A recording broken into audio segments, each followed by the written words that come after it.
Next up, head coach Matt Plitnick from Mountain Vista, his third year with the Golden Eagles program, and then 8 years previously with Columbine lacrosse.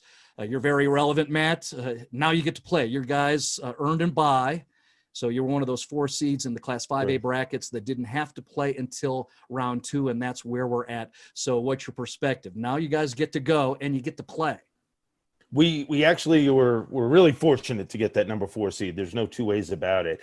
And with this year being such a wacky year and condensing the playoffs from 2.5 weeks into 1 week, having that bye is really, really powerful for teams. It's basically game, day off, game, day off, game, day off. And not playing in that first game is certainly huge. This year, again, being what it is, not many teams have a lot of depth, ourselves very much included. Everybody's varsity roster is pretty light. Even schools that are traditionally 35 kids, like in Arapahoe or Creek, their numbers are down as well. So it's going to be a real war of attrition to see who can get through this next week, and having that bye definitely helps. Matt Plitnick talking about the flow of this late spring 21 postseason, which it's odd enough that it's going to end in late June, but it's going to go Tuesday, Thursday, Saturday, and then championships on that Tuesday. A couple of elements that you said where that affects programs, not just yours, but everybody, is you said depth. Why is depth a big deal with this postseason? Depth is always an issue, right? Whenever you're playing in a regular year, but with the condensed playoffs and it being 97 plus out there, becomes really, really an important issue. Kids, every high school coach talks to kids about nutrition, hydrating, and rest. And I think you're really going to see that, come the fourth quarter.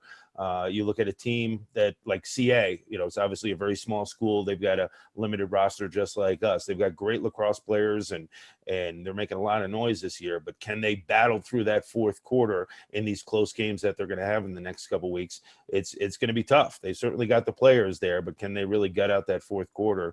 That's going to be a question for a lot of teams. So when you mentioned Colorado Academy that's competing in 5A, right? So what you're saying, the depth issue, that'll be notable in Class 4A because those are programs where they're not going to have that kind of depth as some of the 5A powerhouses, right? Absolutely, but when you're going up against a Valor or a Creek that just kind of sends waves of players at you and waves of talent at you, it's tough to kind of combat that. So CA's probably had their best year and one of their most talented teams they've had in the 15 years I've been in Colorado. And Randy Colley's doing an amazing job with those kids. They've got a couple D1 kids and kids that are playing really tight-knit as a group. And I'd like to think we're doing a little bit of that as well.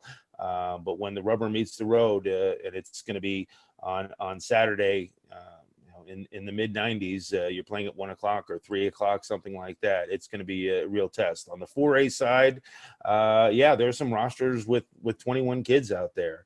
And the option of just calling up JV kids might not be there at a lot of teams. So the bigger programs, something like Cheyenne's got a pretty deep roster. Evergreen, Jay's got a pretty deep roster with a lot of talent out there. They're certainly going to have an advantage with the short week and the heat. When you think of who's still left, we're talking before the quarterfinals, and then we're going to progress forward. We've got out of the 16 teams that are still alive in the 2 classifications, a total of 7 programs have won a championship. So there's a lot of, I guess, fresh meat in there, right? But schools that have opportunities to do something that's never been done before. Is that exciting? In what ways? It definitely is. You love seeing the new faces out there and not getting the same old, not to certainly hate on those blue blood programs that have been around for 20 years. But you look at 5A, you've got a Creek Monarch matchup. Monarch took care of East last night. They seem to be trending in the right direction. They got a couple of their players back that they were missing at the end of the year. And then the Creek team, they're ranked number 1. They're undefeated, but it's not the Creek team from last year, from a couple years ago that had 7, 8 D1 kids and were coming with both barrels. I think that's going to be a real interesting matchup. Vista has a rematch with Fairview. Fairview's talking about a state championship. That's their goal this year. They put it in print, and that's impressive, and that should be a drag 'em out fight right there. And then your CA versus Regis. Regis has Jack Ringhofer, one of the most talented players in the state. I mean, he really runs. He is the engine that runs that offense, and I mentioned Colorado Academy. They're having one of their best teams in years. That's going to be a slugfest. I can't wait to see tape of that one. And you look down at Valor and Arapahoe, you can make a very clear case that Valor is the top team in the state. They got number 2. Arapahoe, what Logan's done with that team has really been impressive. They're super young, and they knew that going into the year. They didn't dodge the top teams. They played all the top programs out there. They kind of took their lumps a little bit.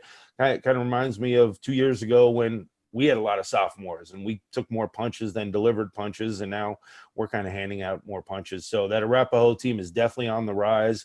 I'm not going to lie, I'm very happy that they weren't on our side of the bracket. So I think we're slated for some really good games tomorrow night on the 5A side.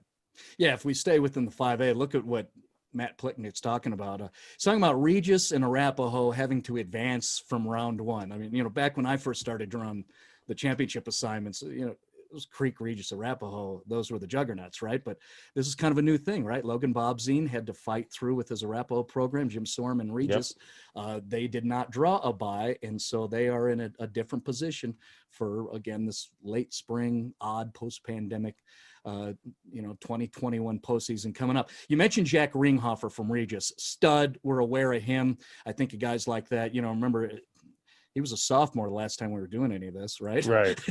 Now he's a senior Exactly. leader.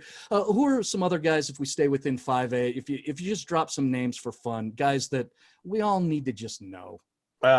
You start with the number 1 team, Cherry Creek, and the player Casey Klein, number 1. He's a big athletic defenseman. I mean, he's going to tear it up. He's going to D2 University of Tampa. It's a top 5 D2 school, obviously, in Tampa. He's had a tremendous year being the conference player of the year there, just absolutely tearing it up there. He held Ringhofer to 0 goals and 0 assists. He's just been shutting down the other team's best players out there. Again, happy we're not seeing him tomorrow night because there's not a lot you can do with the kid. 6'4", can run, has a great stick, can cover the little guys, can cover the big guys. I mean, he's completely elevated his game into one of the top people in the state. Sticking on the D side, you've got Trey Digby, who's going to DU from Valor. The kid's just an absolute monster. When we played Valor, I mean, he was doing everything but selling hot dogs. I mean, he was taking face-offs. He was guarding our best players. He was guarding up top, down low. He keys their transition game. He's a very, very unique skill set out there. So those are just a couple guys that can just absolutely lock down and change the game. Yeah, and I ask you those questions. That's okay that you just have 2 or 3. That's where I go with, if a head coach in the Class 5A level who's been around with, the kind of resume Matt Plitnick have, if you're one of the first names he recognizes and remembers, well, that's a compliment. Absolutely. Yeah, good on you. Got him. Well, we think of the Blue Bloods, out of the 2 classifications, 3 of the 4 finalists from the 2019 in May, the last time we were doing lacrosse postseason, they're still alive. Only Kent Denver has been eliminated. When we go down to Class 4A, well, there's 2 of them that are still around, Golden and Cheyenne Mountain. From there, Ponderosa has a title, and then everybody else is fresh. And I want to ask you, Matt, you're dialed into that lacrosse community. What do we know about Erie? They've been stunting for a while anyway as a program. Vale Mountain, Eagle Valley, Evergreen, South Ravens, pardon me. Yep. What do we know about what's going on in 4A? I tell you, the game that I'm really looking forward to, the one that's going to be a street fight, is the Erie Golden game. Nick Mandia, I think the program's been around roughly 5 years or so, has done an amazing job with that program and elevating the talent in that program. They've got some ballers up in Erie. And Golden, I mean, they've got a goalie and an attackman that helped them win the state championship a couple years ago. Kirshner's probably one of the top players in the state out of Golden there, that attackman. He could change a game. He can run midi, he can run down low. But Erie's got a couple kids. They got big athletic kids, reminds me of like some of the Columbine teams I had, just big athletic kids that can move and get up and down the field. And they're always a threat, and they're tough too. And the Golden kids are tough as well. So that I would definitely circle as a game that's going to be a complete dogfight. The other one that I think has a lot of intrigue is the Evergreen Denver South one. Denver South, dropped down from 5A to 4A, and they've got a lot of talent. They've got a young of young talent there. That's really starting to go through the paces and move up. They have one of the top goalies in the state. They have a sophomore that is seeing the ball really, really well. He's probably one of the top 5 goalies in the state right now as a sophomore. And then you've got Evergreen. Jay's just got talent galore up there. I know they had a lot of dad coaches kind of walk the senior class through for the last 10 years. And this is kind of the fruits of their labor. So they're really, really excited about their senior class. They look really focused and dialed in. And that one I think is going to be another slugfest as well. What do we know about Vail Mountain and Eagle Valley? Not a lot, right? You never know a lot about the teams up the hill there unless they come down, and because of everything, they really haven't come down much this year. And they played kind of each other 3 times, so RPI wise, it doesn't really give you much of a look. But I know Eagle Valley had a gutsy win. They upset Telluride last night. They've got those minor kids that are doing really well up there, but they seem to got a couple kids that could put the ball in the back of the net. Kind of some gritty ski bums, I guess they got out there that have had their stick in the hand for the last 5 or 6 years, and now they're starting to develop some skills. So Eagle Valley goes against Ponderosa, who won Conference 1. They went undefeated through that. And they've had some good games, but I don't think they've really been tested like they will against Eagle Valley. So they got the coach's kid in goal, which is always kind of a nice thing. I like to give that check mark out there.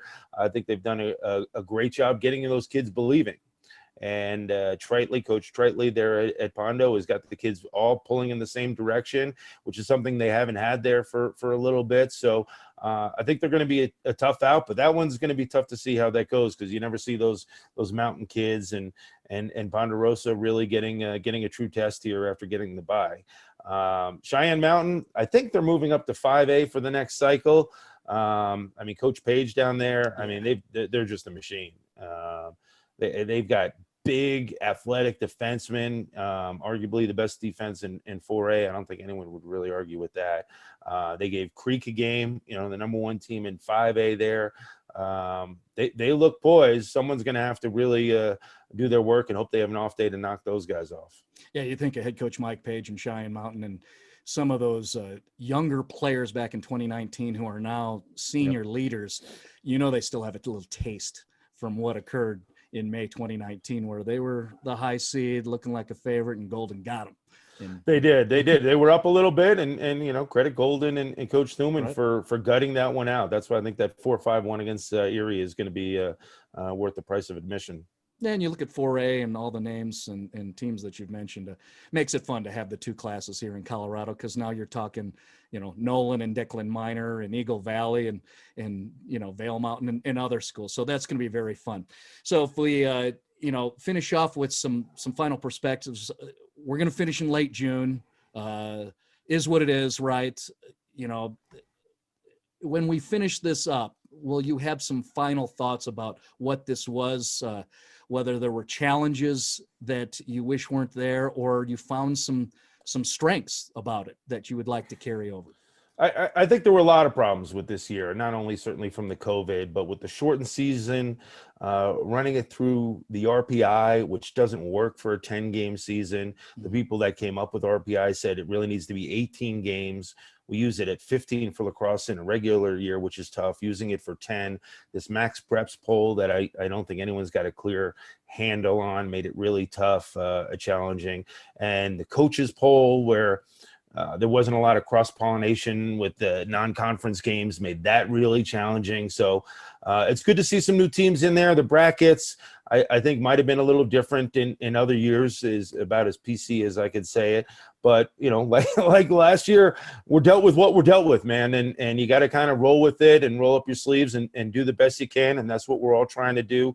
The other unique thing about this year, for the first time ever, is they're having the semifinals 4A and 5A all at the same place.